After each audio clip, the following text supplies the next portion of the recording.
기다림이 은혜의 통로이다. 기다림이 은혜의 통로이다. 라는 제목으로 말씀 전하겠습니다. 오늘 이 본문 말씀은 하나님께서 아브라함의 이 삶 가운데서 큰 슬픔을 치유하신 사건에 대해서 기록하고 있습니다. 11절 말씀해 보시면 믿음으로 사라 자신도 나이가 많아 단산하였으나 잉태할 수 있는 힘을 얻었으니 이는 약속하신 일을 미쁘신 줄 알았습니다. 라고 말씀하고 있습니다. 11절의 이 말씀은 하나님이 커다란 이 축복의 약속을 가지고 아브라함에게 찾아오셨던 그런 때와 이 관계가 있습니다. 창세기 15장 1절 말씀해 보시면 아브라함아 두려워하지 말라 나는 내 방패요 너의 지극히 큰 상급이니라 라고 말씀하고 있습니다. 그런데 이러한 말씀을 들은 아브라함이 기뻐하는 것보다는 오히려 불평하는 것을 보게 됩니다. 창세기 15장 2절 3절 말씀해 보시면 아브라함이 이르되 주 여호와여 무엇을 내게 주시려 하나이까 나는 자식이 없사오니 나의 상속자는 이 다메섹 사람 엘리에셀이니이다.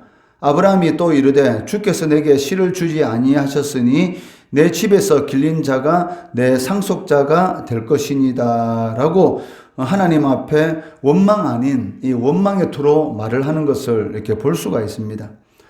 아브라함의 이러한 이 모습은 하나님께서 주신 많은 이 복이 있는데도 불구하고 자신이 원하는 그런 하나를 갖지 못한 것 때문에 이 불평하는 그러한 우리와 닮은 이 아브라함을 볼 수가 있습니다. 아이가 없다는 것은 오늘날 우리 사회에서도 매우 실망스러운 일이고 낙담할 만한 일입니다. 그렇지만 이 아브라함이 살았던 이 근동 지역에서는 이것은 그냥 낙담할 만한 일이 아니라 고통스러운 그런 수치스러운 그런 사실이었다는 것입니다. 더구나 이 아브람이라는 이 말은 이 존귀한 아버지라는 그런 의미를 가지고 있었기 때문에 아브람이라는 이 이름을 가지고 있으면서도 불구하고 자식이 없다. 즉 존귀한 아버지라는 그런 뜻의 아브람이라는 이 이름하고는 전혀 어울리지 않는 그런 자식이 없는 그러한 사실 때문에 어떻게 보면 존귀한 아버지면서 자녀가 없다. 어떻게 보면 다른 사람들에게 이런 놀림감을 받을 수 있는 그러한 더 수치스러운 그러한 사실이 되었던 것입니다. 이러한 모습은 우리가 아무리 많이 가지고 있다 할지라도 그 삶 속에는 종종 우리를 고통스럽게 하는 어떤 이 부족함, 즉 결핍이라는 것이 있을 수 있다는 것입니다. 세상에 자신의 삶 가운데 만족하며 사는 사람은 아무도 없습니다. 우리가 보기에는 많은 것을 가지고 있고 많은 명예와 권력을 누리고 있는 그러한 사람들을 보게 되면은 전혀 부족함이 없는 그러한 삶을 살아가는 것처럼 보이지만 그러한 자신의 명예와 권세, 이 재산을 유지하기 위해서 얼마나 이 노심초사하는지 모릅니다. 이런 국회의원들을 보더라도 그렇고 또 이 국회의원들이 이 자신들이 다른 사람들보다 뛰어나다라는 것을 증명하기 위해서 이런 청문회장에 나와서 질문하지만 그 말도 안 되는 그런 소리를 함으로 인해서 이 부끄러움을 받게 되는 그 정치인들의 수준이 저 정도 수준 받게 되지 않는가라는 그러한 질책을 받는 것도 얼마나 많이 볼 수가 있습니까? 그런 것을 볼 때에 참 불쌍하다라는 그러한 생각을 가질 때도 있다는 것이죠. 이처럼 우리는 이 겉으로만 보여지는 그러한 것으로 인해서 야, 저 사람은 부족함이 없는 그러한 삶을 살아가는구나 라고 생각할 수도 있지만 실질적으로는 그 사람에게도 수많은 그런 이런 결핍이라는 것이 항상 있다는 것이죠.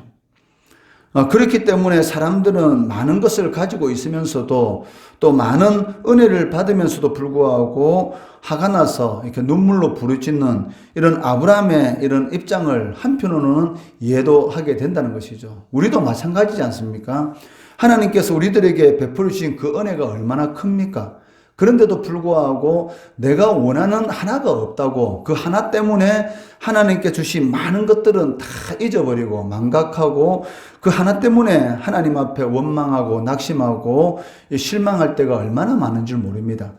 그러니까 많은 걸 받았으면서도 그것을 알지 못하는 그러한 이런 폐역함 때문에 실질적으로 이스라엘 백성들이 이 이방 나라에 의해서 이 고통을 받는 그런 것을 볼 수가 있는데 우리도 마찬가지라는 것이죠. 한편으로는 이 아브라함의 이 모습, 하나님께서 아브라함에게 많은 복을 주셨는데 이 자식이 없는 이거 하나 때문에 하나님이 찾아와서 나는 너에게서 방패이고 너의 지극히 큰 상급이다라고 이런 축복의 말씀을 주시는데도 불구하고 하나님께 무엇을 내게 주시려 하나이까 라고 하면서 이 하소연하는, 한편으로 원망 아닌 이 원망의 투로 말을 하는 이 아브라함의 모습은 어떻게 보면 우리의 모습이다라고 할 수가 있다는 것이죠. 우리도 하나님 앞에 그렇게 할 때가 많다는 것입니다. 하나님 무엇을 내게 주실 수 있습니까? 제게 이것밖에 없습니다. 많은 걸 가지고 있는데도 불구하고 하나님께서 마치 주지 않은 것처럼 이렇게 원망을 할 때가 있다는 것입니다. 그렇지만 하나님께서는 우리의 이런 불만스러운 이런 원망에도 불구하고 항상 이 위대한 그런 축복으로 우리에게 주시기를 원하신다는 것이죠. 자신의 아들을 아끼지 아니하시고 주신 하나님께서 무엇을 우리들에게 주시지 않겠느냐? 모든 것을 하나님께서는 주신다라고 말씀하고 계십니다. 창세기 15장 이 5절 말씀해 보시면 그를 이끌고 밖으로 나가 이르시되 하늘을 우러러 무뼈를 셀 수 있나 보라. 또 그에게 이르시되 내 자손이 이와 같으리라 라고 말씀하고 있습니다. 자신에게는 자식이 없기 때문에 나의 상속자는 다메섹 사람 엘리에셀인이다 라는 이런 원망하고 불평하는 이 투로 말하는 이 아브라함에게 하나님께서는 그 마음을 위로하시면서 더 큰 축복을 주시는 것을 볼 수가 있습니다. 하늘에 있는 이런 별을 셀 수 있느냐? 내 자손이 이런 별보다도 더 많을 것이다 라고 이렇게 하나님께서 말씀하는 것을 보게 되는 것이죠. 이처럼 하나님께서는 이 대체로 이 약속을 통해서 하나님의 백성들의 삶을 이끌어가는 것을 볼 수가 있습니다. 하나님께서 낙심하고 실망하는 하나님의 자녀들에게 이 약속을 주시면서 그 약속의 말씀을 붙들고 그 상황을 이겨나가도록 그를 통해서 하나님께 영광 돌리는 그런 삶을 살아가도록 하시는 것을 보게 되는 것이죠. 아브라함에 비해서 우리는 그 무엇보다 확실한 이런 약속을 받은 사람입니다. 무엇입니까? 바로 성경 66권인 것이죠. 아브라함은 기록된 말씀으로 하나님의 약속을 받지 못했습니다. 그렇지만 우리는 기록된 말씀으로 하나님의 약속을 받은 사람이란 것이죠. 그만큼 이 확실한 하나님의 약속의 말씀을 받았는데도 불구하고 얼마나 우리가 그 약속의 말씀을 믿지 못하고 이 불신앙적인 그런 삶을 이렇게 살아가고 있는지 모른다는 것이죠. 그런데도 불구하고 하나님은 끝까지 우리들에게 좋은 것을 주시기를 원하시고 이 축복의 삶을 살아가도록 우리를 인도해 가시는 것을 볼 수가 있습니다. 그렇기 때문에 이 아브라함뿐만이 아니라 우리 성도들에게 있어서 필요한 것은 무엇입니까? 바로 하나님의 때를 기다릴 줄 아는 이 기다림이 필요하다는 것입니다. 아브라함은 자신의 몸에서 출생한 아들을 하루속히 안아보고 싶은 그러한 이런 마음이 그 마음속 깊은 곳에서 불길처럼 일어났습니다. 그래서 하나님의 약속을 인간이 할 수 있는 그런 방식으로 이루려고 하는 그런 일을 행하게 되는데 그것이 무엇입니까? 바로 자신의 아내인 이 사라의 여종인 하갈을 취함으로 인해서 결국은 인간적인 방법으로 이 아들을 얻게 되는 것이죠. 이로 인해서 하나님의 약속과는 전혀 상관이 없는 이스마엘이 이렇게 태어나게 되는데 결국 이러한 사실들을 통해서 오늘날까지 이 중동 지역에서 이스라엘과 아랍 국가 간의 이 싸움이 끊임이 없습니다. 즉, 이 이삭과 이스마엘 후손들 간의 싸움이 끊임없이 이어지는 그러한 이 불행한 그런 역사를 지금까지도 이어오고 있는 것을 우리는 눈으로 직접 확인할 수 있다는 것입니다. 그렇기 때문에 하나님의 역사는 반드시 때가 있습니다. 그러니까 우리의 시간이 아닌 하나님의 시간을 믿음으로 바라보는 그런 눈을 가져야 한다는 것입니다. 비록 힘들고 견디기 어렵다 할지라도 하나님의 때를 바라보고 약속의 말씀을 붙들고 참아야 한다는 것입니다. 그렇지 않고 하나님의 약속이 있는데도 불구하고 인간적인 방법을 사용해서 원하는 것을 얻게 되면 어떻게 되겠습니까? 그 순간은 만족할 수 있을 것입니다. 그렇지만 그 결과는 행복과는 전혀 다른 이런 불행으로 치닫게 된다는 것입니다. 그러니까 눈에 보이는 이익을 추구하다 보면 눈에 보이지 않는 더 큰 것을 놓치게 된다는 것이죠. 이것이 바로 하나님의 이런 방법입니다. 인간은 눈에 보이는 그 순간적인 이 만족감을 얻으려고 합니다. 그렇지만 하나님께서 원하시는 것은 무엇입니까? 눈에 보이는 순간적인 그 만족이 아니라 눈에 보이지 않는 더 큰 것을 바라보도록 우리들을 이끌고 계시다는 것입니다. 그래서 성경은 고린도전서 10장 6절 말씀해 보시면 이러한 일은 즉 구약에서 일어난 모든 일들, 믿음의 선진들 아니면 이런 악한 삶을 살아간 그러한 사람들의 그러한 일들, 이러한 일은 우리의 본보기가 되어 우리로 하여금 그들이 악을 절개하는 것 같이 절개하는 자가 되지 않게 하려 함이라라고 말씀하고 있다는 것이죠. 구약의 역사를 통해서 우리가 배울 것은 무엇입니까? 이러한 삶을 살아가면 안 되겠구나, 저렇게 하면 안 되겠구나 라는 그런 것을 우리가 보게 되는 것이죠. 하나님은 하나님의 자녀들이 하찮은 것으로 만족하지 않게 하시려고 어떤 경우에는 이 결핍의 상황 속으로, 부족함의 그런 삶의 상황 속으로 내버려 두시기도 한다는 것이죠. 그렇기 때문에 이 하나님의 때를 기다릴 줄 알아야 되는 것이죠.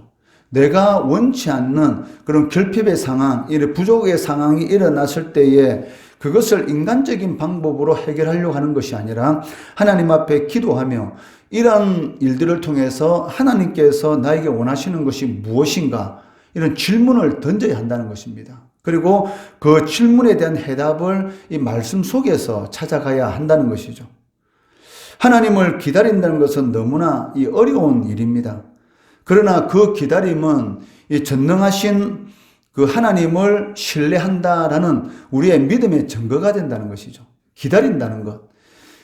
그 인간적으로 사랑하는 사람을 만나게 되었을 때에, 내가 진정으로 사랑하는 이런 형제와 자매를 만나게 되었을 때에 1시간, 2시간, 3시간, 4시간, 5시간 기다리는 것도 아무것도 아니지 않습니까? 내가 사랑하는 사람을 만나기 위해서 기다린다는 것. 1시간이면 어떻습니까? 2시간은 어떻습니까? 그 시간이 금방 지나가지 않습니까? 마찬가지로 하나님의 은혜의 역사에는 반드시 이 기다림이라는 이런 시간이 필요한 것입니다. 왜냐하면 이 기다림이라는 시간이 없으면 자신이 그 일을 이루었다라는 착각할 수가 있다는 것이죠. 하나님께서 절대로 용납하지 않는 것이 있는데 그것이 무엇입니까? 바로 하나님의 영광을 도둑질하는 것이죠. 다른 것은 하나님께서 모든 것을 다 주시지만 하나님께로 돌려야 될 영광을 절대로 도둑질하는 것에 대해서는 용납하지 않은 것이죠. 그렇기 때문에 하나님께서는 반드시 하나님의 자녀들에게 이 기도 응답을 해줌에 있어서 또 어떤 좋은 것을 줌에 있어서 반드시 이 기다림이라는 이 시간을 걷도록 만드신다는 것입니다. 그를 통해서 하나님의 살아계심과 또 하나님께 온전한 영광을 돌리도록 만드는 것을 볼 수가 있다는 것입니다.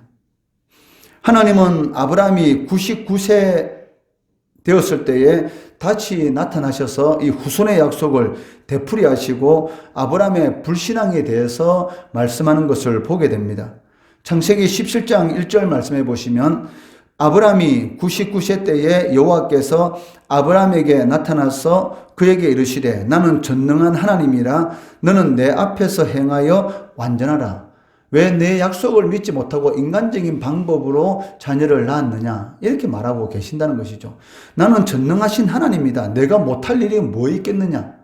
내가 주려고 마음만 먹으면 언제든지 줄 수 있는데 왜 나의 때를 기다리지 못했느냐라고 이 아브라함에게 말씀하는 것을 볼 수가 있습니다. 그러시면서 다시 한 번 더 이 축복의 말씀, 즉 이 이삭의 이 약속의 말씀을 하나님께서 아브라함에게 해주시는 것을 볼 수가 있다는 것이죠. 스펄즈 목사님은 이에 대해서 이렇게 말씀하십니다. 시간은 하나님에게 아무것도 아니다. 여러분에게도 시간이 아무것도 아닌 것이 되게 하라.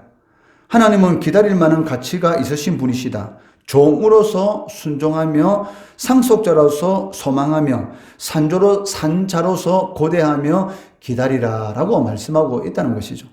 하나님에게 있어서 시간은 아무것도 아니지 않습니까? 하나님은 영원이십니다. 마찬가지로 하나님의 자녀들도 시간이 아무것도 아닌 것처럼 마치 내일 무슨 일이 터질 것처럼 그렇게 강박관념을 가지고 기다리지 못하고 자신의 힘으로 자신의 인생을 해결하려고 그렇게 안절부절하지 말라는 것이죠. 오늘 하루의 걱정은 오늘 하루만으로 충분하지 않습니까? 그런데 사람들은 일어나지 않은 내일 일까지 잡아당겨서 걱정하는 것을 볼 수가 있는데 성도들도 시간이 아무것도 아닌 것이 되게 하십시오라고 서펄즈 목사님은 이렇게 권면하는 것을 볼 수가 있습니다. 하나님을 기다리는 것은 하나님을 의지하는 것입니다. 그리고 하나님의 능력과 하나님의 선하심, 하나님의 지혜에 내 인생을 맡기는 것이다 라고 할 수가 있습니다.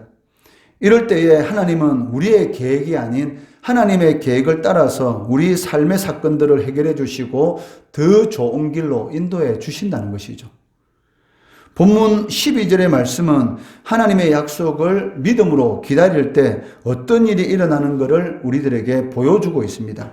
12절에 보시면 이러므로 죽은 자와 같은 한 사람으로 말미암아 하늘의 허다한 별과 또 해변의 무수한 모래와 같이 많은 후손이 생육하였느니라 라고 말씀하고 있습니다. 죽은 자와 같은 한 사람, 도저히 그 속에 생명이 없는, 불가능한, 일어날 수가 없는 그런 일이 일어나게 되었다라고 말씀하고 있다는 것이죠. 하나님의 역사는 이러한 역사입니다. 도저히 일어날 수 없는, 꿈꾸는 것 같은, 어떻게 내 인생에 이러한 일이 일어날 수가 있을까? 아무리 인간적인 계산을 동원해서 생각해 보더라도 도저히 일어날 수 없는 일이죠. 그런데도 불구하고 그러한 일이 이 삶 가운데 일어난다는 것입니다. 이것이 바로 하나님을 믿음으로 기다릴 때에 나타나는 역사인 것을 알 수가 있습니다. 하나님께서는 때로는 길고 힘겨운 믿음의 삶을 통해서 오랜 시간 동안 이 하나님의 은혜를 기다리도록 하실 때가 있다는 것입니다. 그러나 하나님은 오늘 이 시간도 우리들에게 이렇게 말씀하십니다. 두려워하지 말라. 나는 너의 방패요 너의 지극히 큰 상급이니라. 즉 두려움이 이 믿음을 얻게 만드는 것이죠. 그렇기 때문에 하나님께서는 아브라함을 찾아오셔서 두려워하지 말라. 오늘 이 시간에도 우리에게 똑같이 말씀하십니다. 두려워하지 말라. 나는 너의 방패요. 어떤 일도 다 막아주시고 너의 지극히 큰 상급이니라. 너에게 필요한 모든 것들을 하나님의 때에 반드시 공급해 주시는 분이시다라고 말씀하고 있습니다. 전능하신 하나님을 믿음으로 바라보시고 하나님의 때를 기다리며 기도하며 하나님의 선하시고 온전하신 뜻이 무엇인가 잘 분별하시고 하나님의 복된 삶을 살아가시는 우리 성도 되시기를 주의 이름으로 축원합니다.